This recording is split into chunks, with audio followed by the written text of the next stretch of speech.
तो इन्होंने किस तरीके से ये बात हम समझ गए कि इन्होंने बोला कि भाई मैं भगवान की बेटी हूं, अगर आप मुझे वोट नहीं दोगे तो आपको डिवाइन डिस्प्लेजर फेस करना पड़ेगा, ठीक है, कर्स मिलेगा आपको, भगवान श्राप देंगे, ये करेंगे वो करेंगे। कुल मिला के 17 बातें इन्होंने जो है वोटर्स को बता दी। ऑप्शन पहले बोल रहा है कि पहला बोल रहा है कि X has committed an offence, दूसरा बोल रहा है not committed an offence because she only narrated what she felt, C बोल रहा है has not committed an offence because she has freedom of speech and expression, और डी बोल रहा है has not committed an offence because she did not compel anyone to vote for her. तो देखिए divine displeasure का मतलब क्या होता है, डिवाइन डिस्प्लेजर का मतलब ही ये होता है कि जब आप किसी को डराते हो, किस मुद्दे पे डराते हो आप इस मुद्दे पे डराते हो कि भाई आप अगर मेरे लिए ये काम नहीं करोगे तो भगवान आपको सजा देंगे। कौन सजा देंगे? भगवान, अल्लाह, जीसस क्राइस्ट, ये सारे लोग जो हैं, ठीक है, ये ऊपर से बैठ के आपको देख रहे हैं और आप इनको तो पता चल ही जाएगा आपने किसको वोट डाला है ना, तो ये क्या करेंगे, ये आपको सजा देंगे। ये है कंसेप्ट आपका किसका, डिवाइन डिस्प्लेजर का। प्रिंसिपल क्या कहता है कि अगर कोई इंसान किसी दूसरे इंसान को इंड्यूस करता है या अटेम्प्ट करता है इंड्यूस करने का, किस तरीके से, कि वो एक पर्टिकुलर मैनर में वोट करे, ठीक, और किस ग्राउंड पे इंड्यूस कर रहा है, on the ground of divine displeasure, है ना। डिवाइन डिस्प्लेजर मतलब भगवान का डर दिखाकर, ठीक। अब वो किस चीज के लिए गिल्टी होगा, वो गिल्टी होगा for the interfering, for the offence of interfering with the free exercise of right to vote, ठीक है, free exercise of right to vote. बात समझ गए हम, बात क्लियर है, बात में कोई दिक्कत, बात में कोई परेशानी नहीं है? अगर नहीं है तो हम आगे बढ़ते हैं, ठीक है। और फैक्ट्स हमने देख ही लिए हैं, ठीक है, फैक्ट्स में भी हम ये समझ गए कि भाई उसने डिवाइन डिस्प्लेजर तो किया। क्या किया उसने डिवाइन डिस्प्लेजर में, कि उसने बोला कि मैं कौन हूं, आई एम दी डॉटर, है ना, I am the daughter of the Almighty, है ना, और अगर आप मुझे वोट नहीं दोगे तो मैं आपको राक्षस बनवा दूंगी या किसी भी तरीके का श्राप दिलवा दूंगी। तो इस तरीके से उन्होंने वोट मांगे। देखिए कितना नायाब तरीका ढूंढा महारानी ने, क्या, किस चीज का, वोट मांगने का, ठीक है, कि भाई अगर आप मुझे वोट नहीं दोगे तो मैं भगवान से बोल के आपको श्राप दिलवा दूंगा। भगवान उनके पप्पा, है ना, क्योंकि वो भगवान की बेटी। अब जो भगवान की बेटी है वो तो भगवान से कुछ भी करा सकती है, ठीक है, लेकिन हमारे प्रिंसिपल के हिसाब से हम क्या समझ गए हैं कि आपने डिवाइन डिस्प्लेजर का यूज किया है। किस चीज का यूज किया है? आपने डिवाइन डिस्प्लेजर का यूज किया है, और डिवाइन डिस्प्लेजर का यूज करते हुए आपने सामने वाले को इंड्यूस किया है कि वो आपको वोट डाले। तो यहाँ पे क्या कंक्लूजन निकलता है? कंक्लूजन ये निकलता है कि she has committed an offence, ठीक। चलिए, तो यहां पे 3 ऑप्शन तो आपके सीधे सीधे कह रहे हैं नॉट कमिटेड एन ऑफेंस, तो इनको तो सीधे एलिमिनेट कर दो, है ना। बचता क्या है फिर कि भाई एक कमिटेड एन ऑफेंस, तो ऑप्शन ए आपका सही हो गया, क्रिस्टल क्लियर बात हो गई, है ना, ऑप्शन ए आपका सही हो गया, ठीक। चलिए, ये बात समझ में आ गई। सॉल्यूशन और देख लेते हैं। X tries to induce the voter on the ground that they will face divine displeasure if they do not vote for her. X ने किस ग्राउंड पे लोगों को, X ने किस ग्राउंड पे लोगों को इंड्यूस करना चाहा खुद के लिए वोट करने के लिए, कि अगर वो उसके लिए वोट नहीं करेंगे तो वो डिवाइन डिस्प्लेजर फेस करेंगे। क्या फेस करेंगे? डिवाइन डिस्प्लेजर फेस करेंगे, ठीक है। और ये एक इंटरफेरेंस है किस चीज के साथ? उनके राइट टू वोट के फ्री एक्सरसाइज के साथ। ये एक इंटरफेरेंस है जो कि एक्स ने किया, और ये जब एक्स ने किया तो एक्स ने क्या कमिट किया? एक्स ने एक ऑफेंस कमिट किया। तो देखिए इस क्वेश्चन को बहुत तरीके से याद करिएगा, क्योंकि ये जो डिवाइन डिस्प्लेजर वाला कंसेप्ट है ना, डिवाइन डिस्प्लेजर वाला जो कंसेप्ट है, ये फर्स्ट टाइम अपन ने किसी भी क्वेश्चन पेपर में देखा है क्लैट के, ठीक है। तो ये कुछ कंसेप्ट ऐसे हैं देखिए जो नए नए हैं, पहली बार हम भी उन्हें देख रहे हैं। तो इन सारी चीज़ों को बिल्कुल आप याद रखिए, और याद रख करके इनको क्या करेंगे हम, इनको हम बिल्कुल अपने दिमाग में बिठा लेंगे, ठीक। ऐसी कोई भी चीज़ देखिए आप, ऐसे कंसेप्ट जो नए हैं ना, इनका चांसेस बनते हैं कि ये एलेट में है ना, सेट में, सिम्बाइसिस एंट्रेंस टेस्ट, या फिर एल सेट में है ना, ये BHU के पेपर में, ऐसे पेपर्स में ये सारी चीज़ें पूछी जा सकती हैं, ठीक। तो हमें क्या करना है, हमें इनको बिल्कुल याद रखना है। चलिए तो आगे बढ़ते हैं और क्वेश्चन नंबर 40 देख लेते हैं कि क्वेश्चन नंबर 40 हमारे सामने कौन सी कठिनाई पेश करने वाला है, ठीक। चलिए, क्वेश्चन नंबर 40 का प्रिंसिपल कह रहा है, doing of an act which causes common injury, danger और अनोयंस टू पब्लिक और which is likely to cause such injury और अनोयंस इज पब्लिक न्यूसेंस। ठीक, कभी आप एक ऐसा एक्ट करते हो जो क्या करता है, जो पब्लिक को कॉमन इंजरी कॉज करता है या ऐसा कोई डेंजर उनके लिए बनाता है, या फिर पब्लिक को अनोयंस कॉज करता है, या फिर आप कोई ऐसा एक्ट करते हो जो लाइकली है, जो ऐसी चीजें कर सकता है, क्या कर सकता है, कॉमन पब्लिक को इंजरी या फिर अनोयंस, है ना, या फिर किसी तरीके का डेंजर, उसे क्या कहते हैं, उसे हम कहते हैं पब्लिक न्यूसेंस।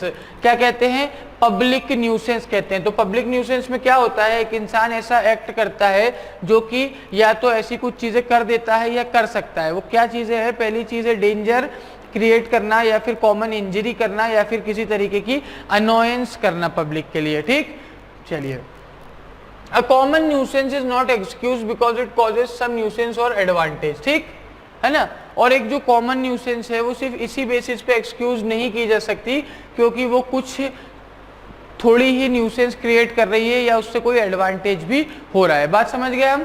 ठीक है, तो न्यूसेंस क्या होता है, पब्लिक न्यूसेंस। पब्लिक न्यूसेंस ऐसा होता है कि एक एक्ट होता है जो कि विच कॉजेज और which is likely to cause common injury, danger और अनोयंस टू पब्लिक। ठीक, और which is likely to cause such injury और अनोयंस इज पब्लिक न्यूसेंस। ठीक, बात समझ में आ गई। और कॉमन न्यूसेंस को किस चीज के लिए एक्सक्यूज नहीं किया जा सकता, सिर्फ इस बेसिस पे एक्सक्यूज नहीं किया जा सकता because it causes some nuisance और एडवांटेज। बात समझ में आ गई। चलिए फैक्ट्स पढ़ लेते हैं। फैक्ट्स के बाद हम क्या करेंगे, हम प्रिंसिपल को फैक्ट पे अप्लाई करेंगे। क्या करेंगे, प्रिंसिपल को फैक्ट पे अप्लाई करेंगे, और प्रिंसिपल को फैक्ट पे अप्लाई करने के बाद हम एक कंक्लूजन डिराइव करेंगे। क्या डिराइव करेंगे, कंक्लूजन डिराइव करेंगे। वो कंक्लूजन हमारा बेस्ट पॉसिबल आंसर रहेगा।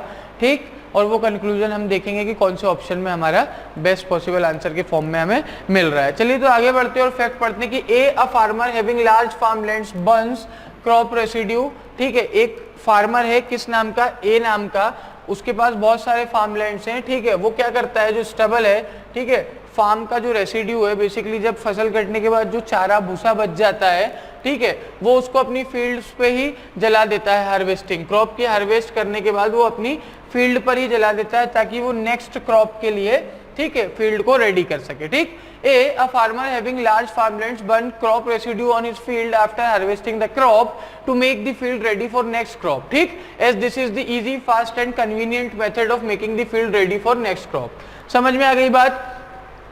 एक फार्मर है, एक किसान है, वो क्या करता है, वो नेक्स्ट फसल के लिए जब अपनी उसको, ठीक है, जब वो हार्वेस्ट कर लेता है, ठीक है, क्या कर लेता है, हार्वेस्ट कर लेता है, कटाई कर लेता है अपनी फसल की, उसके बाद जब उसे नेक्स्ट फसल के लिए उस फील्ड को रेडी करना रहता है, तो उस फील्ड को रेडी करने के लिए वो महाशय क्या करते हैं, जो रेसिड्यू रहता है, ठीक है, जैसे गेहूं कटते तो गेहूं कट गए, कटने के बाद जो नीचे की डंडी रहती है वो इतनी बड़ी बड़ी खेतों में ही खड़ी रहती है, आपने देखा होगा।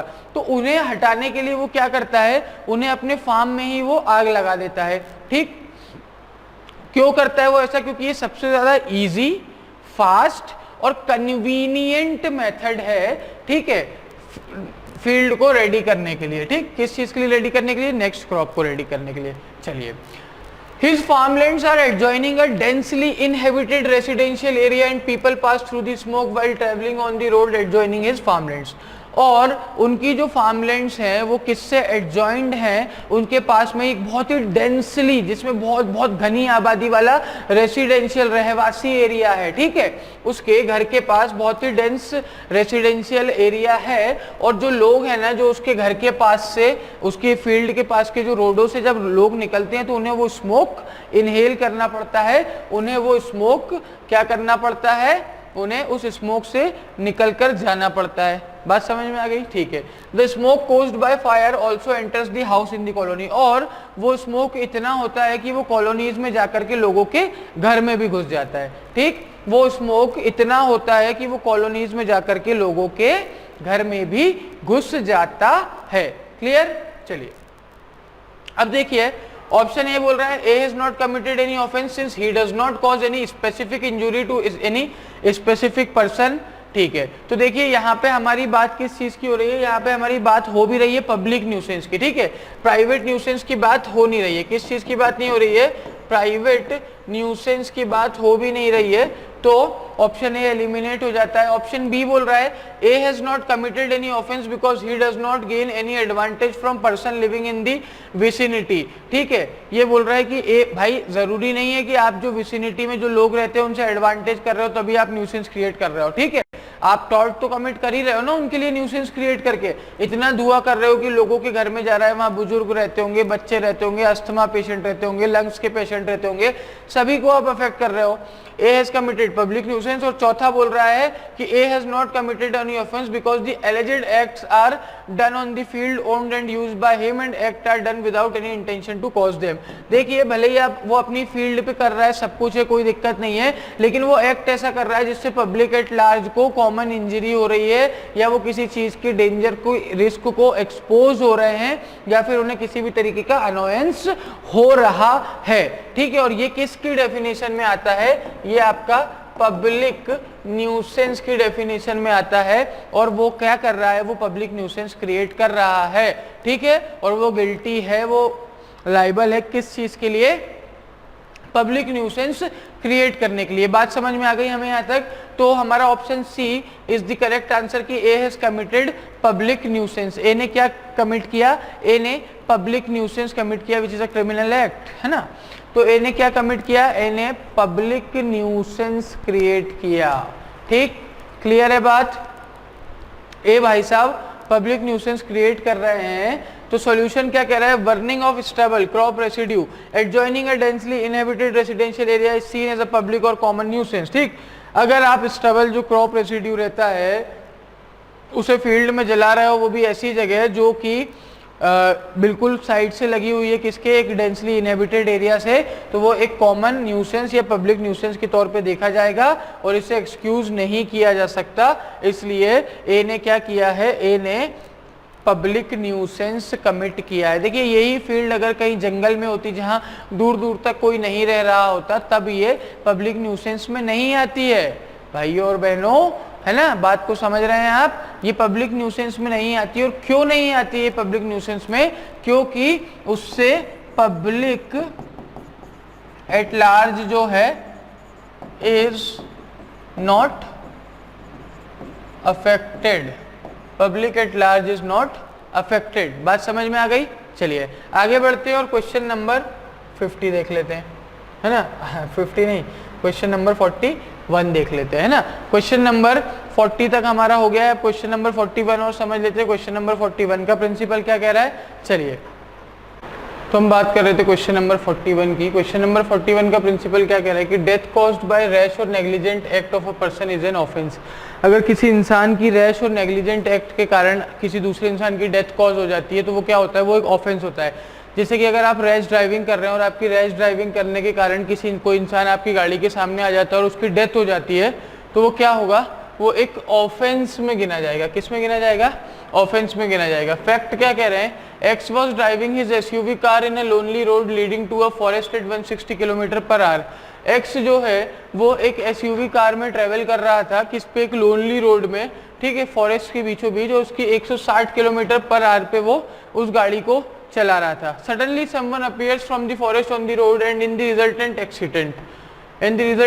Accident the car hits the commuter causing his death. ठीक है, और क्या होता है? एकदम से जंगल से एक आदमी निकल के करके गाड़ी के सामने आ जाता है और एक्सीडेंट हो जाता है, और एक्सीडेंट का रिजल्ट क्या होता है कि उस कम्यूटर की डेथ हो जाती है। ठीक, चलिए, तो यहाँ पे इतनी चीज हम समझ गए कि वो रैशली और नेग्लिजेंटली गाड़ी चला रहा था बहुत तेज, ठीक है, और उसके कारण एक पेडेस्ट्रियन उसकी गाड़ी के सामने आकर के मर गया है। ठीक, तो उसने एक ऐसा एक्ट कर दिया है अपने रैश और नेग्लिजेंट एक्ट के कारण जिससे किसी पर्सन की डेथ कॉज हो गई है, और वो डेथ कॉज को क्या बोलेंगे हम?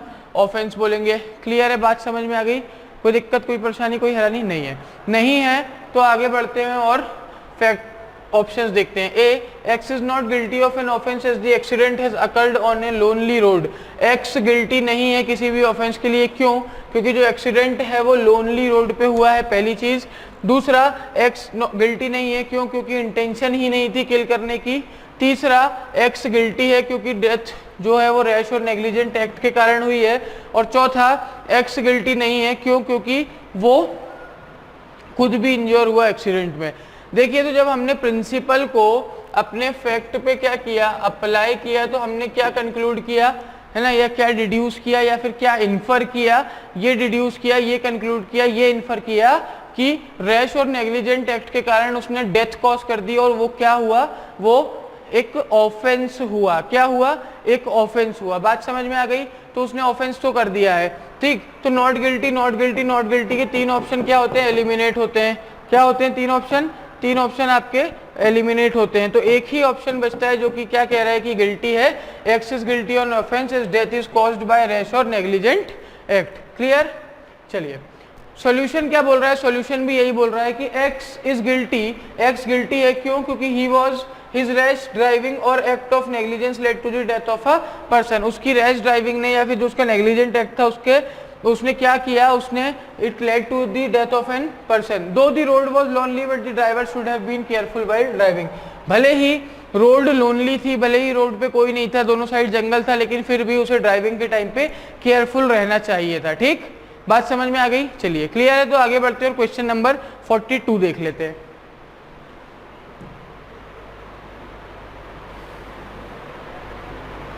क्वेश्चन नंबर 42 का प्रिंसिपल बोल रहा है whosoever causes death by rage or negligent act commits an offense।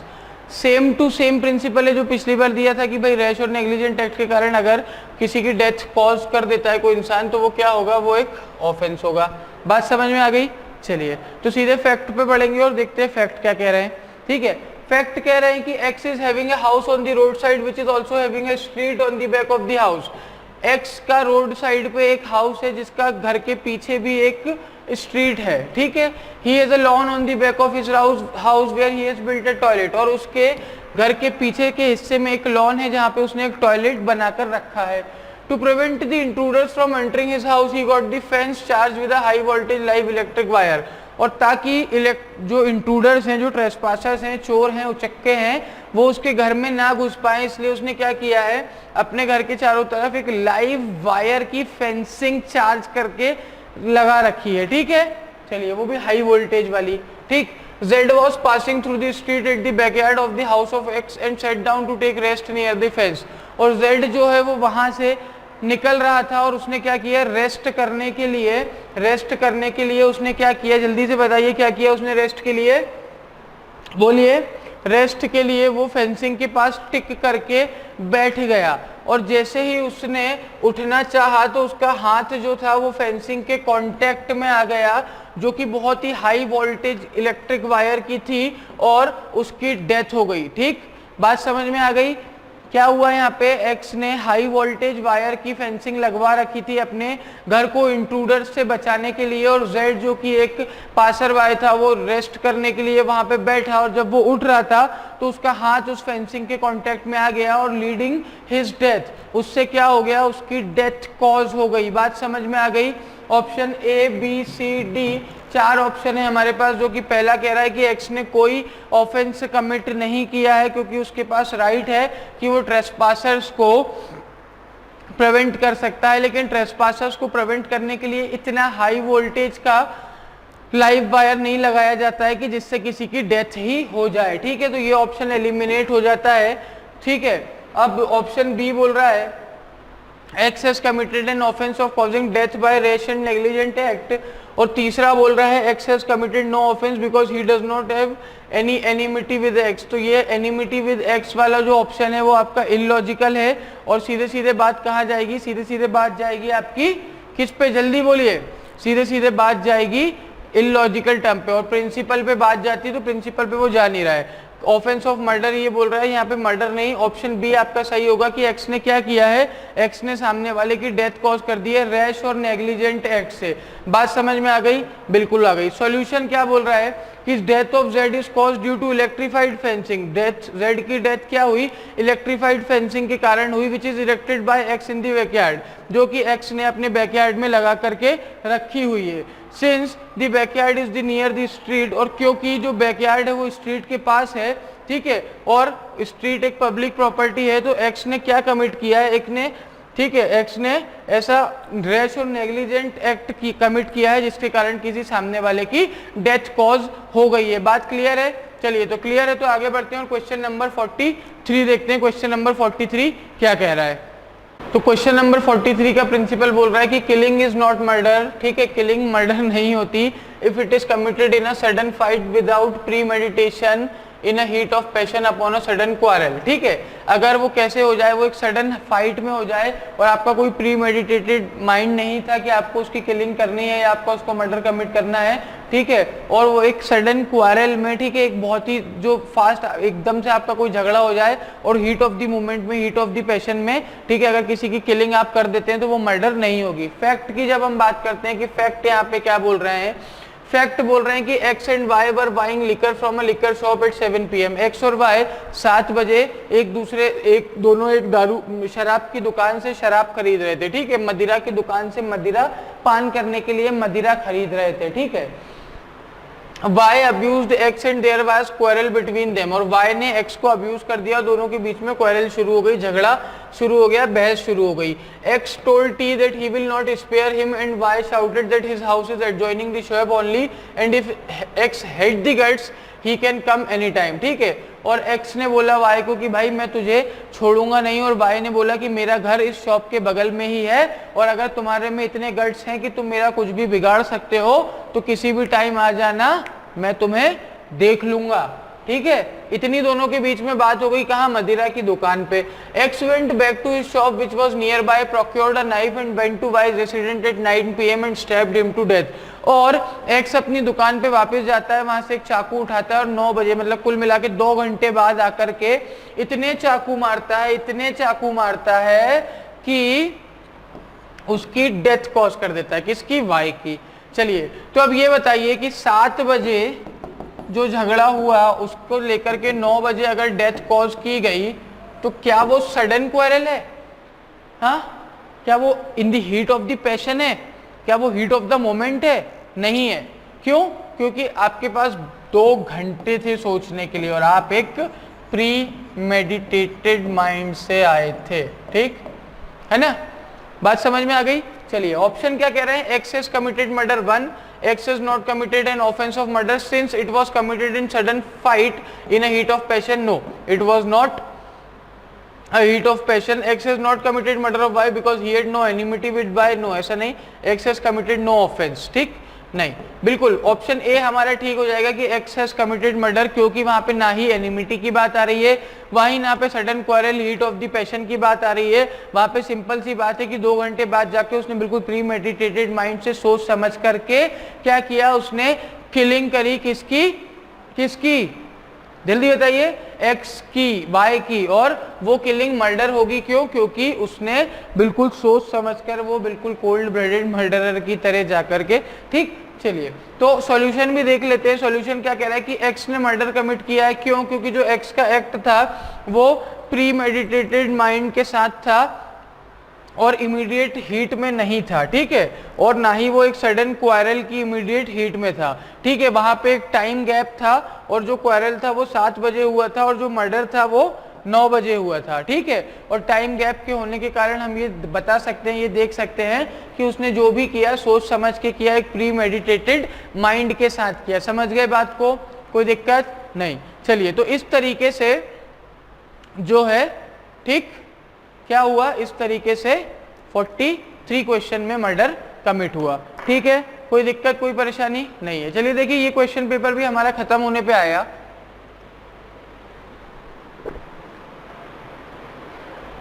और 2019 के पेपर को अगर हम देखें तो हमने इसमें बहुत सी नई नई चीजें सीखी हैं, ठीक, बहुत से नई, जैसे वो डिवाइन डिस्प्लेजर वाला कंसेप्ट आया था, है ना, और भी बहुत से ऐसे नए कंसेप्ट, ऐसे नए प्रिंसिपल्स जो आए हैं जो कि हमने इसमें पढ़े।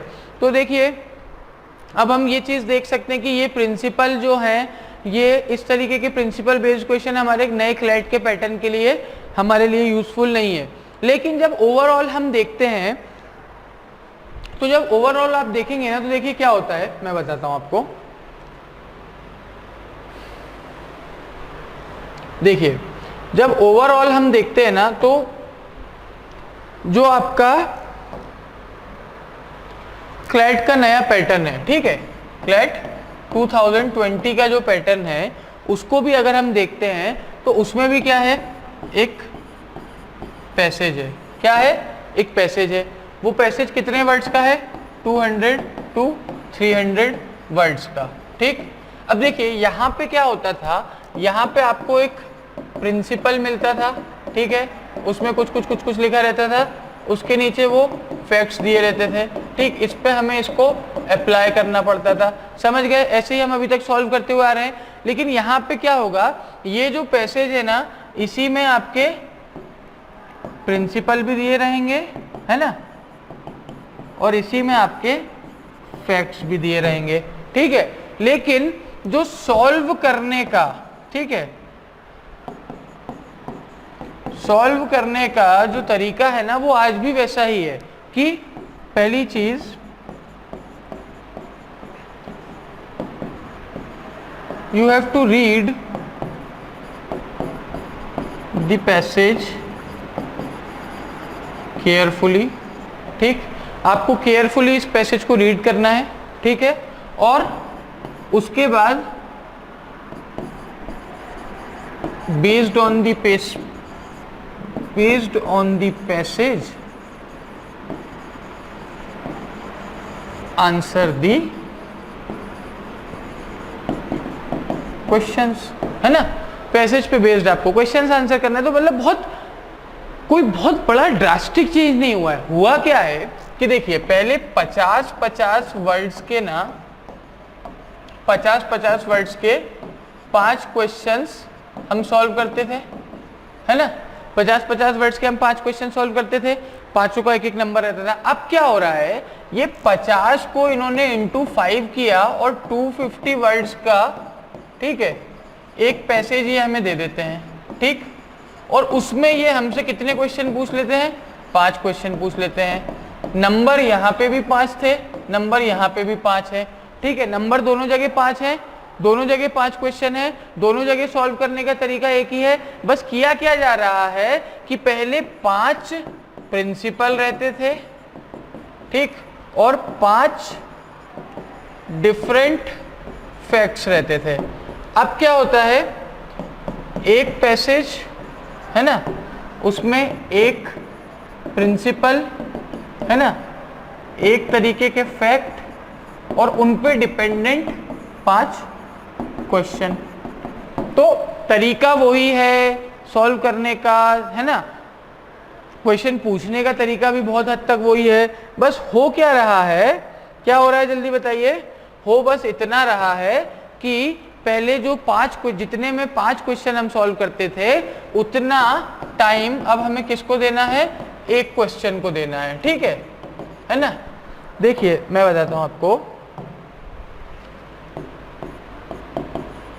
टाइम फॉर 1 क्वेश्चन, ठीक, after 2020 is equals to time for 5 questions before 2020, है ना। यही चीज है, एक क्वेश्चन और 5 क्वेश्चन का टाइम बराबर है यहां पे, ठीक, लेकिन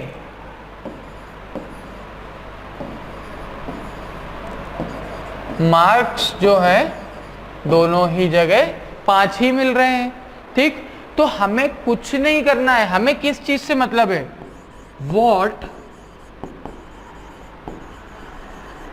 we need is marks, what we need is marks, getting it. हमें क्या चाहिए, हमें मार्क्स ही तो चाहिए ना, और कुछ हम चाहते हैं क्या, नहीं चाहते, हमें चाहिए मार्क्स। और अगर हमें इस तरीके से मार्क्स मिले, इस तरीके से मार्क्स मिले, क्या है, सिंपल है। ठीक है, हमें मार्क्स से मतलब है। And trust me, the new pattern, ठीक, the new pattern is easy. बात को समझ गए, नया पैटर्न जो है वो इजी है। नया पैटर्न कैसा है, इजी है, ठीक है ना।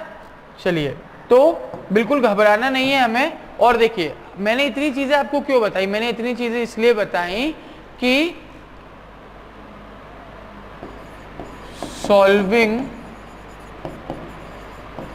The old pattern is going to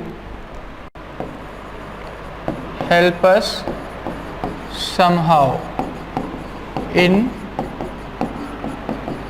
context of the new pattern. ठीक, अगर हम ओल्ड पैटर्न के जो क्वेश्चन है उन्हें सॉल्व करेंगे तो it is somehow going to help us in solving the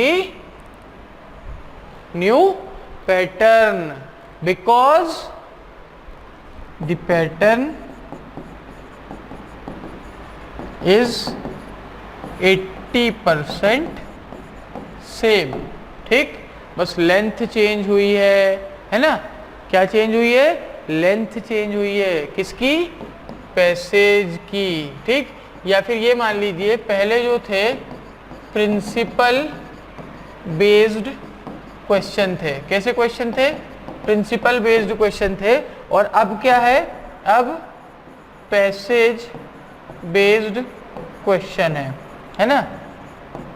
जब आप इंग्लिश पढ़ते होंगे, तो आप एक चीज पढ़ते होंगे ना जिसे हम कहते हैं रीडिंग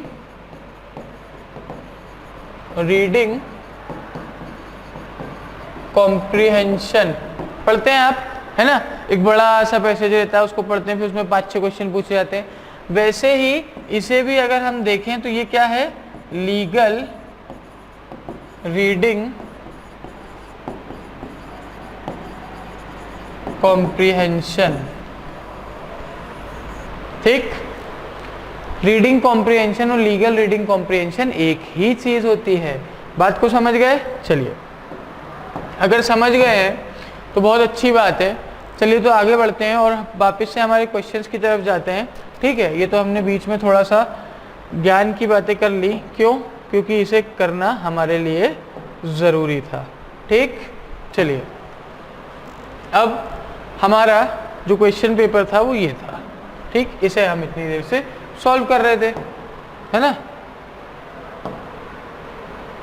चलिए तो क्वेश्चन नंबर 44 पे हम आ गए हैं। किस पे आ गए हैं हम, क्वेश्चन नंबर 44 पे आ गए हैं। और क्वेश्चन नंबर 44 का प्रिंसिपल बोल रहा है, use of criminal force intentionally knowing that it would cause और is likely to cause injury और annoyance to the person against whom force is used is an offence. अगर आप किसी इंसान के against intentionally criminal force use करते हैं, ठीक है, और वो भी कैसे, इंटेंशनली एंड नोइंगली, और आपको ये पता है कि ये क्या करेगा, ये इंजरी कॉज करेगा या अनॉयंस कॉज करेगा, किसको, जिस भी पर्टिकुलर पर्सन के अगेंस्ट ये फोर्स यूज किया जा रहा है। तो अगर आप ऐसा करते हैं तो आप क्या कमिट करते हैं, आप एक ऑफेंस कमिट करते हैं।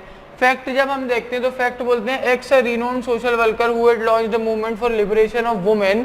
ठीक है, एक्स क्या है, एक रिनोन्ड सोशल वर्कर है, समाज सेवी है, और उसने वुमेन के, है ना, औरतों के लिबरेशन के लिए एक मूवमेंट चालू करके रखा है। उसमें वो क्या करता है, pulls up a Muslim women's veil in public in good faith without her consent causing annoyance to her. और वो क्या करता है, एक मुस्लिम वुमेन्स का व्हील पब्लिक में लगा देता है, ठीक है, बिना उसकी कंसेंट के, और उससे क्या होता है, उसको अनॉयंस कॉज हो जाता है। चलिए, पहला ऑप्शन है, X is a renowned social worker and he has committed no offence because his motive was good. देखिए, हमारे प्रिंसिपल में मोटिव की कोई बात नहीं हो रही है, तो ये एलिमिनेट हो जाता है। दूसरा ऑप्शन बोल रहा है, X acted in good faith to liberate her from clutches of tradition and her hence has committed no offense। देखिए, एक्स ने भले ही लिबरेट करना चाहा हो, लेकिन वो पर्टिकुलर उस पर्सन के पर्सनल इंटेंशन से देखा जाएगा कि क्या उसे उसने हर्ट किया है, उसे इंजरी पहुंचाई है या नहीं, तो ये ऑप्शन भी एलिमिनेट हो जाता है। तीसरा ऑप्शन है कि X has done the act in public and not is secrecy therefore had not committed an offence. देखिए, जब उसने पब्लिक में किया तभी तो उसने उसके लिए अनॉयंस क्रिएट करी है, और ऐसी अनॉयंस क्या होगी, ऐसी अनॉयंस ऑफेंस मानी जाएगी। ठीक है, और लास्ट है, x has committed an offence by use of criminal force. बिल्कुल, एक्स ने कब यूज किया है क्रिमिनल फोर्स का और कैसे किया है, ये हम सॉल्यूशन में देख लेते हैं। देखिए, क्या हुआ था कि प्रिंसिपल बोल रहा है, ठीक है, कि एक्स ने, प्रिंसिपल के अकॉर्डिंग अगर हम देखते हैं तो एक्स ने क्रिमिनल फोर्स यूज किया है। ठीक है, क्यों, क्योंकि उसने एक मुस्लिम वुमेन का व्हील जो है पब्लिक में पुल किया है। क्या किया है, पब्लिक में पुल किया है। ठीक है, ठीक। अब this caused annoyance to her, therefore X has committed a criminal offence. क्योंकि देखिए मुस्लिम वुमेन्स क्या होती हैं, बुर्का पहन के चलती हैं, वो अपना चेहरा किसी को नहीं दिखाती हैं, ठीक है, ये सारी चीजें जो है उनके लिए बहुत मायने रखाती हैं। और उसने क्या किया, उसने उस पर्टिकुलर लेडी के जो व्हील था वो पब्लिक में ओपन कर दिया, उसके कारण क्या हुआ, उसे अनोयंस क्रिएट किया, ठीक। तो इससे क्या होता है, इससे उसने उस पर्टिकुलर लेडी को अनोयंस किया, क्रिमिनल फोर्स यूज किया और वो ऑफेंस में आएगा। चलिए तो नेक्स्ट क्वेश्चन की ओर बढ़ते हो, क्वेश्चन नंबर 45 देखते हैं।